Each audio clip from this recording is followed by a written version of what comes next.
मैं एक language model हूँ, इसलिए मेरी कोई प्री डिसाइडेड परसेप्शन नहीं है। मेरा कोई एक्सपीरियंस नहीं है। जिन जानकारियों की मदद से मेरी ट्रेनिंग हुई है, मेरे जवाब उन पर ही आधारित होते हैं। हो सकता है मेरे जवाब लिमिटेड हों, मेरी जानकारी अप टू डेट ना लगे, क्योंकि मेरी ट्रेनिंग को काफी समय बीत चुका है। ये बेस वाली फैब्रिकेटेड सी आवाज है एक artificial intelligence based program chat GPT की। ये वर्ड तो हम पिछले कुछ सालों से सुन ही रहे हैं। Artificial intelligence. Breakthroughs in artificial intelligence. Artificial intelligence is by artificial intelligence. जो अभी हेडलाइंस में है वो है Chat GPT. It's a Chat GPT. Chat GPT. GPT.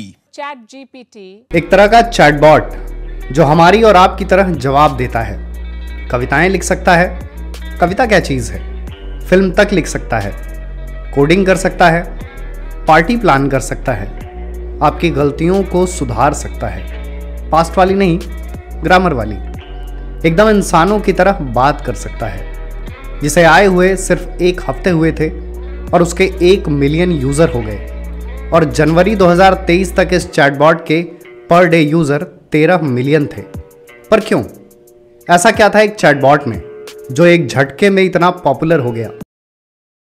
बहुत से लोग पहले तो यही जानना चाहते होंगे कि एआई और चैटबॉट क्या है। पहले बात चैटबॉट की। ये एक तरह का सॉफ्टवेयर या एप्लीकेशन होता है जिसमें चैट की जा सकती है, लिखकर या बोलकर, और चैट करने वाले को ऐसा नहीं लगता कि वो एक ऐप से चैट कर रहा है। चैटबॉट की चैटिंग में पूरा ह्यूमन टच होता है। अब बात एआई की। Now let us make an effort to explain it. Computer या मॉडर्न मशीन्स को इंटेलिजेंट बनाने का साइंस आर्टिफिशियल इंटेलिजेंस कहा जा सकता है। ऐसी टेक्नोलॉजी जो अपनी समझ से ह्यूमंस के बिहाफ पर डिसीजंस ले सकती है। आप बस गाइड कर दीजिए, सारा काम खुद ब खुद हो जाएगा। यही कारण है कि अक्सर ये डिबेट होती है कि क्या एआई इंसानों को टेक ओवर कर सकता है।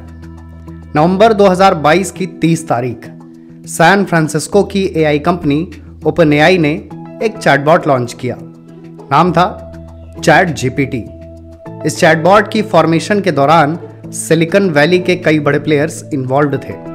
Elon Musk, Sam Altman, Peter Thiel और रीड हॉफमैन। 2015 में एलन मस्क ने अपनी कंपनी टेस्ला को अहमियत देते हुए पूरे चैट जीपीटी वेंचर से खुद को अलग कर लिया था। तो लगभग 1 दशक और ट्रेमेंडस अमाउंट ऑफ डेटा इन्वेस्टमेंट के बाद तैयार हुआ चैट जीपीटी। इस टर्म को समझने का सबसे आसान तरीका यह है कि इसे 2 हिस्सों में बांट दिया जाए, पहला चैट और दूसरा जीपीटी। पहले हिस्से का मतलब क्लियर है कि इस प्रोग्राम में चैटिंग तो होती ही है। बचा जीपीटी। इसका फुल फॉर्म है generative pre trained transformer. Generative का मतलब है कि ये टेक्स्ट जनरेट कर सकता है, जैसे एक सामान्य बातचीत में किए जाते हैं। वही टेक्स्ट जो वर्ड्स की शेप लेते हैं और उनसे तैयार होती है कॉन्वर्सेशन। प्री ट्रेन्ड ट्रांसफॉर्मर का मतलब है कि इस चैटबॉट के पास काफ़ी मात्रा में जानकारी है, जिसके आधार पर यह हमारे सवालों का जवाब देता है। इसके डेटा का सोर्स क्या है? बुक्स, वेबसाइट्स, आर्टिकल्स और पेपर्स।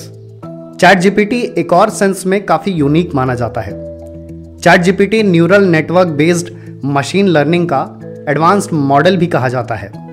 न्यूरल नेटवर्क में बहुत से कंप्यूटर्स एक कॉमन नेटवर्क से जुड़े होते हैं, जिनमें बहुत सी इंफॉर्मेशन मौजूद होती है। चैट जीपीटी में एक और टेक्नोलॉजी यूज होती है, नेचुरल लैंग्वेज प्रोसेसिंग, शॉर्ट में एनएलपी। ये चैट जीपीटी को इंसानों से उनकी तरह बात करने में मदद करता है।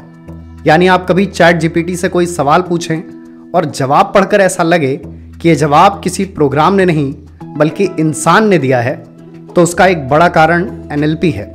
चैट जीपीटी के लिए एक और टेक्निकल टर्म यूज होता है, रॉबस्ट मॉडल।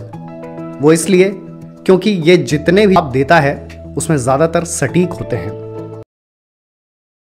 इस स्टोरी की फ्लैशबैक स्टोरी बहुत बड़ी नहीं है। 1964 में यूएस के एमआईटी यूनिवर्सिटी ने एक प्रोग्राम लॉन्च किया। नाम था एलिजा।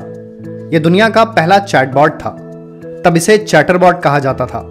वर्ल्ड हिस्ट्री का पहला चैटबॉट जिसे थेरेपिस्ट भी कहा गया।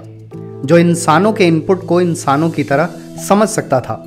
कई बरस बीते, आविष्कार हुए और हमें 3 सबसे एडवांस्ड चैटबॉट मिले जिन्हें आप बहुत अच्छे से जानते हैं, Amazon Alexa, Google Now और Siri।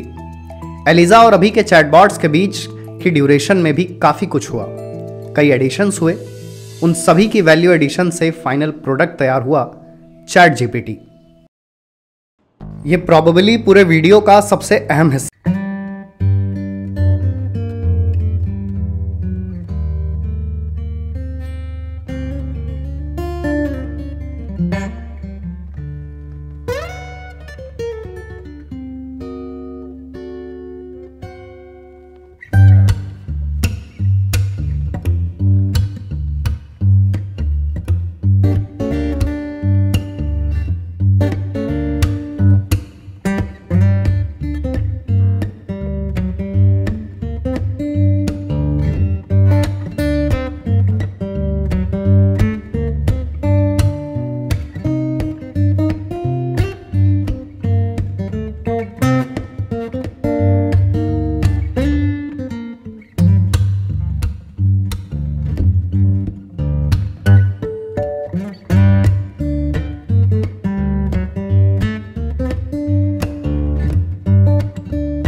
पीटी पर यह बात लागू हो सकती है।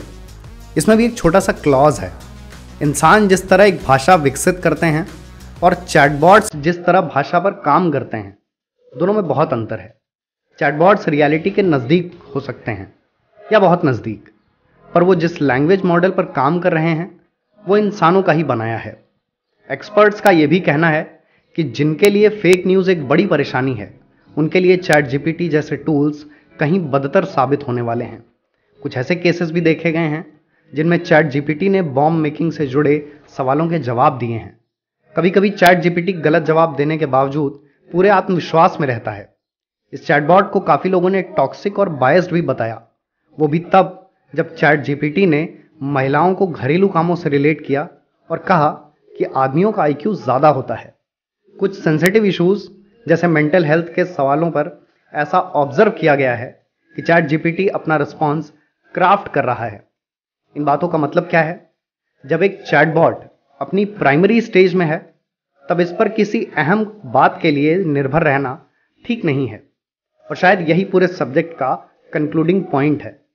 अगर चैट जीपीटी के फायदे बहुत हैं तो इससे होने वाले खतरों को भी डिनाई नहीं किया जा सकता कि पहला ऐसा मौका नहीं है जब टेक्नोलॉजी ह्यूमन इंटेलिजेंस के इतने नज़दीक आई है। इंसानों ने जब ह्यूमन इंटेलिजेंस के पैरेलल कुछ तैयार किया है। ये ह्यूमन रेस के लिए जितनी बड़ी उपलब्धि है उतनी ही अलार्मिंग सिचुएशन भी है। उपलब्धि इसलिए कि ऐसे प्रोग्राम्स फ्यूचर को डोमिनेट करेंगे, और अलार्मिंग सिचुएशन इसलिए कि इस प्रोग्राम का इस्तेमाल किसी गलत काम के लिए ना हो, और वो पार्ट शायद ज़्यादा चैलेंजिंग होगा। दुनिया के कई देश वेब गवर्नेंस में ही सफल नहीं हैं। उनके लिए इंटरनेट पर कंटेंट मॉनिटरिंग ही बड़ी समस्या है। उनके लिए चैट जीपीटी एक मेजर डिलेमा होगा।